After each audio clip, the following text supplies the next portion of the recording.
My name is Kathy, and today I'll be discussing how to use homeopathic remedies on ailments, continuing with special concerns of women, starting with the letter M. But before I do this, I wanted to let you know that because I have a great many videos now on many different topics, that I've decided to make several different video playlists so that it's easier to find the videos of greatest interest. So please check out my playlist page. Please refer to my How to Use Homeopathic Remedies video before using the material in this video. I will be discussing how to use homeopathic remedies on specific ailments, but I've broken these ailments into categories for easier reference. I'll begin with ailments of the mind and emotions, then I'll move on to ailments of the brain and nervous system.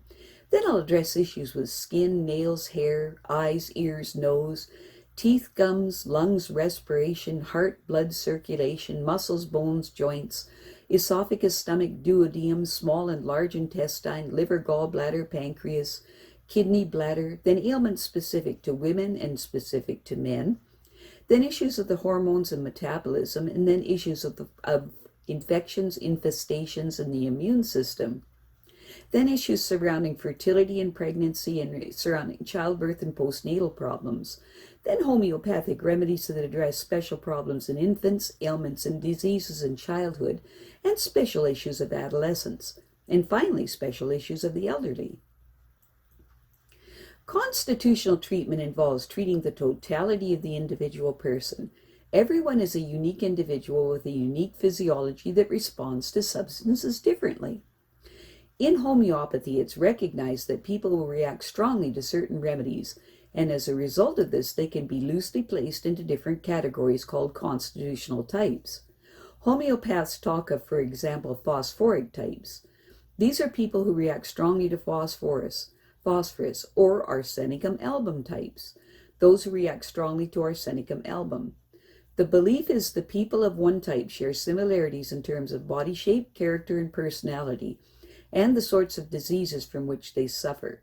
As an example, Nature-Mere people tend to be pear-shaped, have a dark complexion, be fastidious and rigid in personality, and keep themselves to themselves, and they also crave salt and suffer from constipation. As another example, Lycopodium types tend to be tall, gangly, of stooped appearance, with an anxious expression and a craving for sweets and a propensity to produce intestinal gas. Now, of course, constitutional types have their limitations. In reality, each person is an individual, and so there are as many constitutional types as there are human beings. An account must be taken of the sum total of the person's inherent predispositions, past illnesses, diet, general reactions to the environment, intellectual and emotional features, and general attitude towards life. This is what is meant by constitutional treatment. I'll be making detailed videos of the various constitutional types after I've completed the use of homeopathic remedies on ailments. The ideas, procedures, and suggestions in this video and all my homeopathic videos are not intended as a substitute for the medical advice of a trained health professional. Consult your physician before adopting the suggestions in this video. If you're pregnant, do not attempt these techniques without the approval of your physician. So let us continue with learning how homeopathic treatments can help with special concerns of women, starting with the letter M.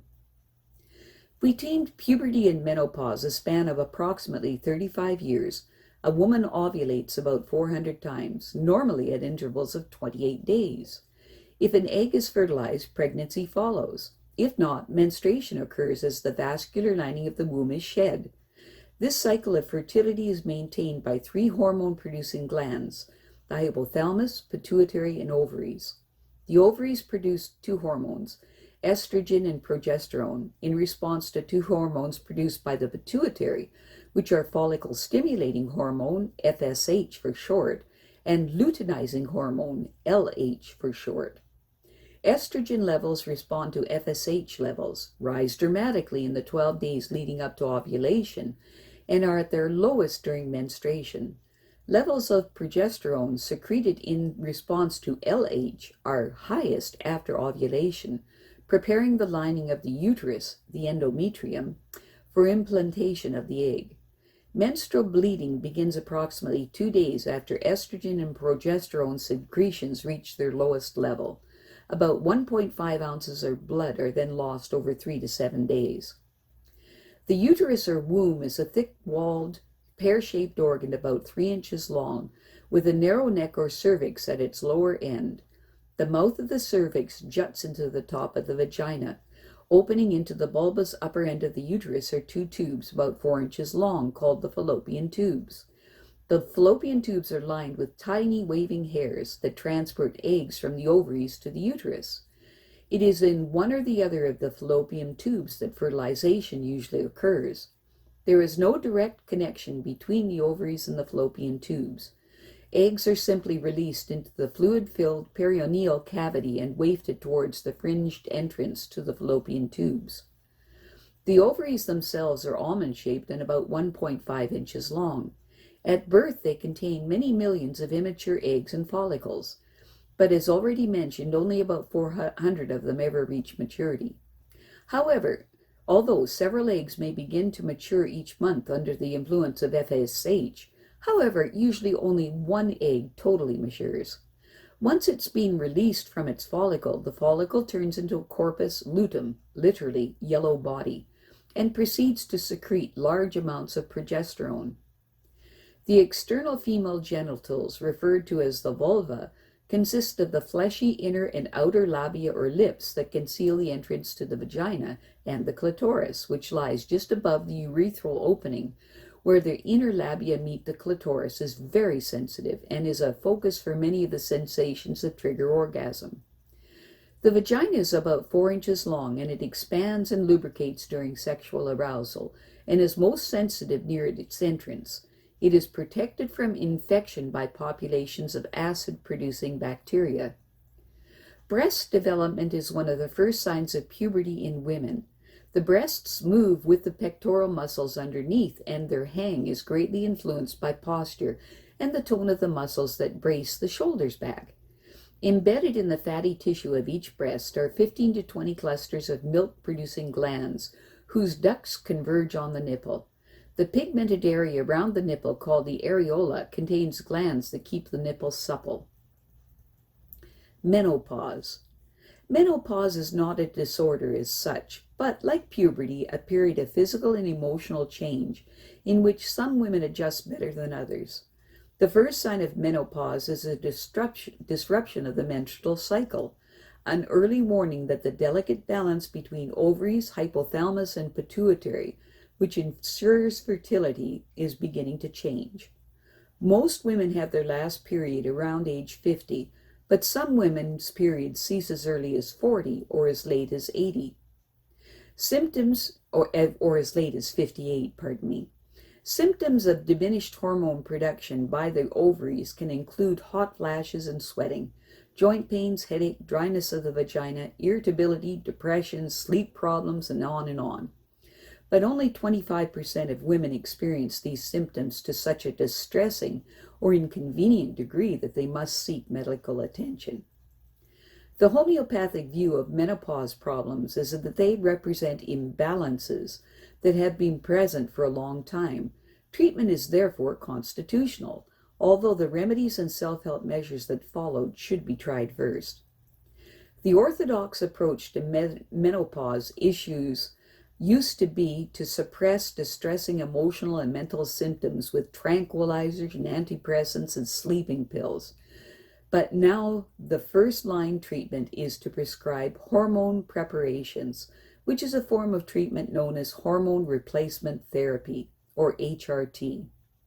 HRT lessens physical symptoms by temporarily restoring hormone levels, but many gynecologists are uneasy about long-term effects of HRT, despite its usefulness in preventing postmenopausal conditions such as osteoporosis, and recommend that it be discontinued at the age of 55. HRT should not be prescribed if you suffer from circulatory problems.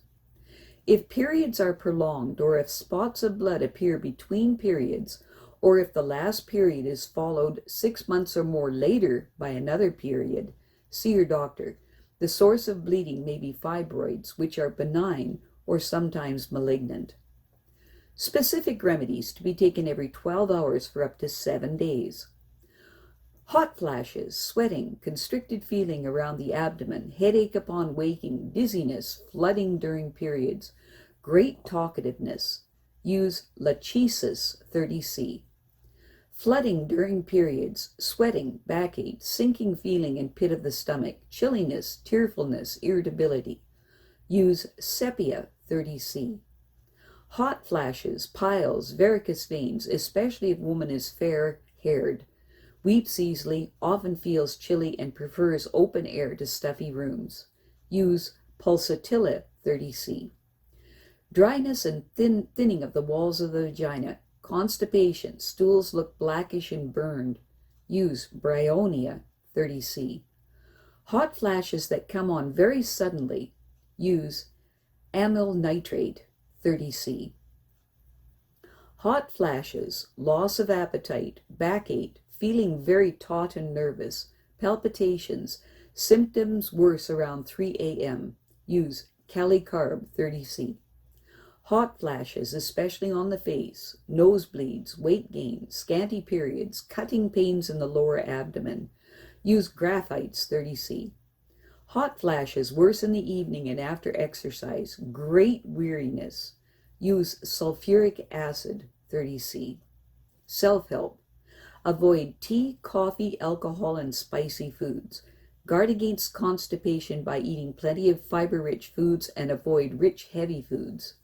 Several light meals a day will be much better for you than one large meal. Supplements of calcium, zinc, vitamin E, and vitamin B complex, and also cod liver oil and evening primrose oil are recommended. If you suffer from hot sweats, wear cotton underwear and light clothes and avoid hot baths. Practice regular deep breathing and take moderate exercise. If the vulva is dry and sore, apply calendula ointment. If the vagina is dry and sore, douche the vagina with a yogurt solution. 8 ounces of live natural yogurt to 3 pints of boiled, then cooled water. I have a great many videos now on many different topics, and so I've decided to make several different video playlists so that it's easy to find the videos of greatest interest. So please check out my playlist page. Well, that's it for now. To stay up to date with my latest videos, make sure to subscribe to this free YouTube channel by clicking the red subscribe button right below this video. Take care.